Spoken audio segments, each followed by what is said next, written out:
O Lar Adventista. Capítulo 13. Educação doméstica. Essencial o preparo para o casamento.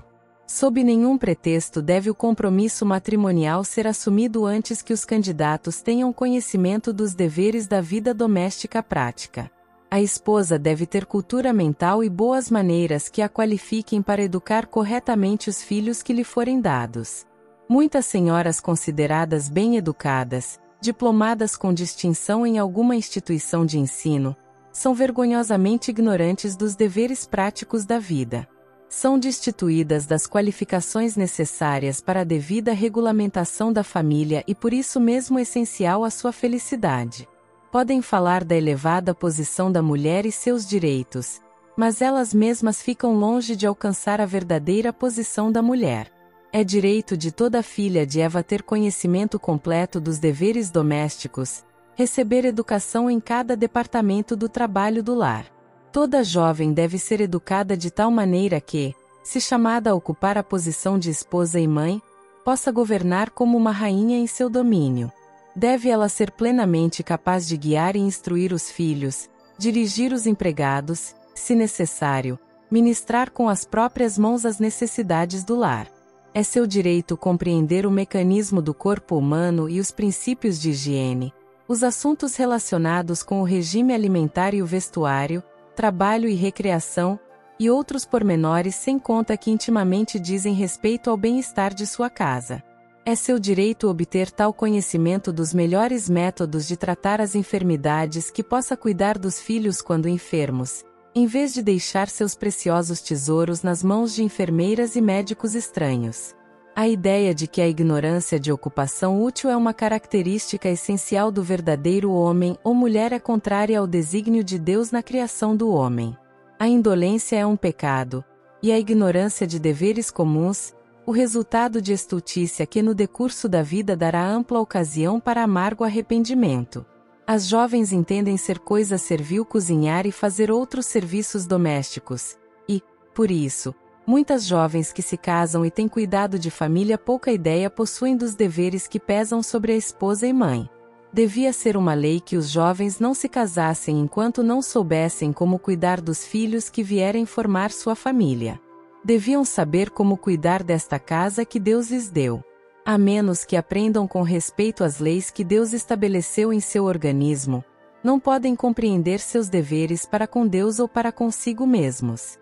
A educação doméstica no currículo colegial.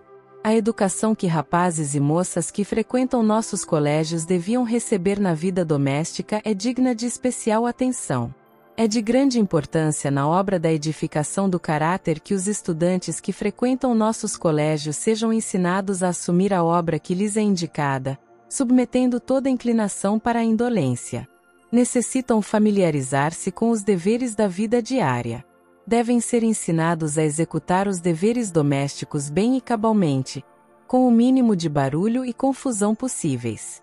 Tudo deve ser feito decentemente e com ordem. A cozinha e todas as demais partes do edifício devem ser conservadas atrativas e limpas. Os livros devem ser postos de lado até o seu devido tempo, e nenhum estudo mais que o que se pode atender sem prejuízo dos deveres domésticos devia ser tomado.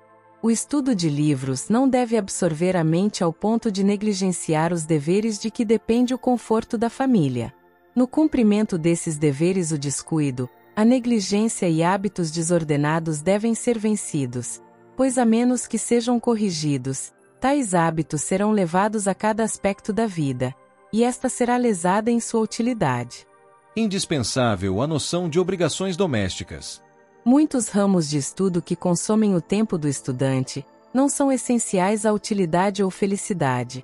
Entretanto, é essencial a todo jovem familiarizar-se completamente com os deveres de cada dia.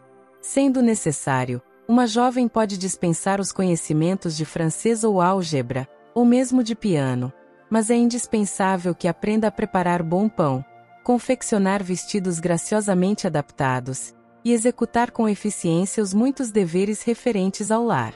Nada é de maior importância para a saúde e felicidade da família toda do que habilidade e inteligência por parte de quem cozinha. Pelo alimento mal preparado e insalubre, Pode-se impedir e mesmo arruinar não somente a utilidade dos adultos como também o desenvolvimento das crianças. Provendo, porém, alimento adaptado às necessidades do corpo, e ao mesmo tempo apetitoso e saboroso, poderá fazer tanto no sentido bom, quanto faria em direção errada, agindo contrariamente. Assim, de muitas maneiras, a felicidade da vida liga-se à fidelidade para com os deveres comuns. Atenção aos princípios de higiene.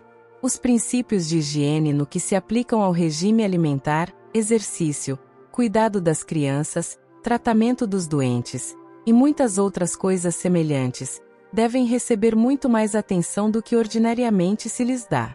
No estudo da higiene, o professor ardoroso aproveitará todas as oportunidades para mostrar a necessidade de perfeito asseio tanto nos hábitos pessoais como no ambiente. Ensinai aos alunos que um quarto de dormir saudável, uma cozinha perfeitamente limpa, uma mesa arranjada com gosto e suprida de alimentos saudáveis, farão mais no sentido de conseguir a felicidade da família e a consideração de todo visitante sensato, do que o faria qualquer porção de mobília dispendiosa na sala de visitas. Que mais é a vida do que o sustento, e o corpo, mais do que as vestes. Lucas 12, verso 23. É uma lição não menos necessitada hoje do que quando foi dada pelo Divino Mestre, há 1900 anos.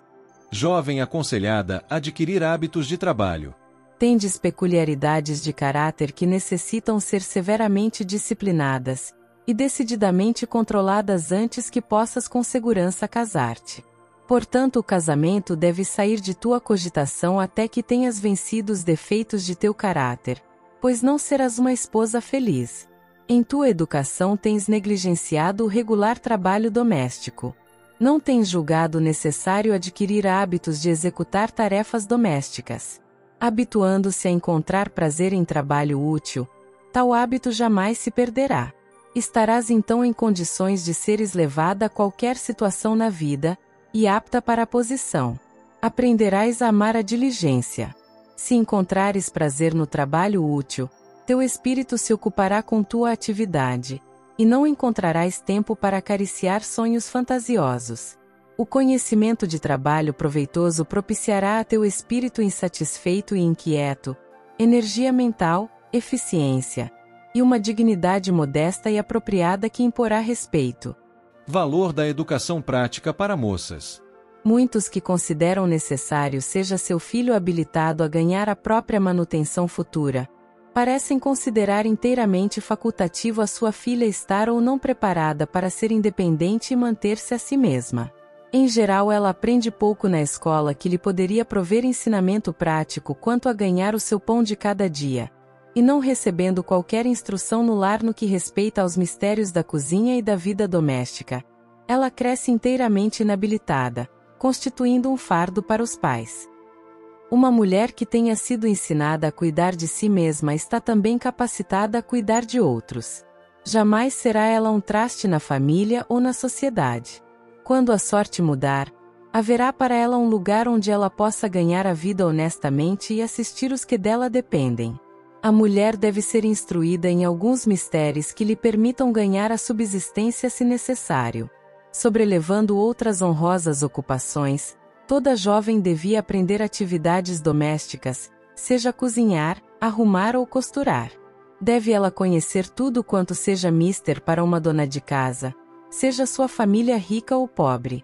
Então, se sobrevier à adversidade, ela está preparada para qualquer emergência.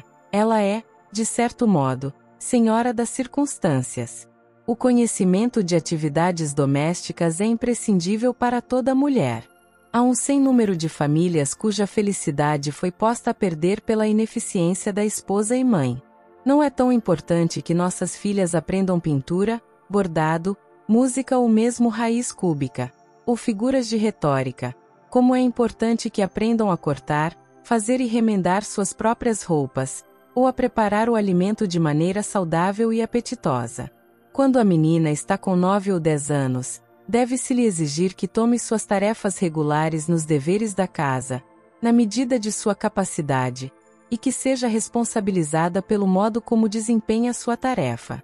Sábio era aquele pai que, Ao ser-lhe perguntado o que pensava fazer com suas filhas, respondeu: pretendo torná-las aprendizes de sua excelente mãe, que aprendam a arte de aproveitar o tempo, e que sejam capacitadas para se tornarem esposas e mães, donas de casa e membros úteis da sociedade. Os esposos em perspectiva devem ser econômicos. Nos tempos primitivos, exigia o costume que o noivo, antes da confirmação do contrato de casamento, pagasse uma soma de dinheiro, ou seu equivalente em outras propriedades, conforme as suas circunstâncias, ao pai da noiva. Isto era considerado como uma salvaguarda à relação matrimonial. Os pais não julgavam de bom aviso confiar a felicidade de suas filhas a homens que não haviam feito as devidas provisões para a manutenção de uma família. Se não possuíam tino econômico suficiente e energia para dirigir negócios e adquirir gado ou terras, receava-se que sua vida se mostrasse inútil. Mas tomava-se providência para provar àqueles que nada tinham para pagar por uma esposa. Permitia-se-lhes trabalhar para o pai, cuja filha amavam, sendo a duração do tempo determinada pelo valor do dote exigido. Quando o pretendente era fiel em seu trabalho, e provava ser digno em outros sentidos, obtinha a filha como esposa, e geralmente o dote que o pai receberá era dado a ela por ocasião do casamento. O antigo costume, se bem que algumas vezes se abusava do mesmo, assim como o fizera Labão, era fator de bons resultados. Quando se exigia do pretendente prestar serviços, a fim de obter a sua noiva, evitava-se um casamento precipitado, e havia oportunidade de provar-se a profundidade de seu afeto, bem como sua habilidade para prover as necessidades de uma família. Em nossos tempos, muitos males resultam de seguir uma conduta oposta. Homem algum é desculpado por não possuir habilidade financeira. De muitos homens pode dizer-se: é bondoso, afável, generoso, bom cristão, mas não tem qualidades para gerir seus próprios negócios. Quanto se refira ao emprego de capital, é uma criança. Não foi ensinado pelos pais a compreender e praticar os princípios do sustento próprio.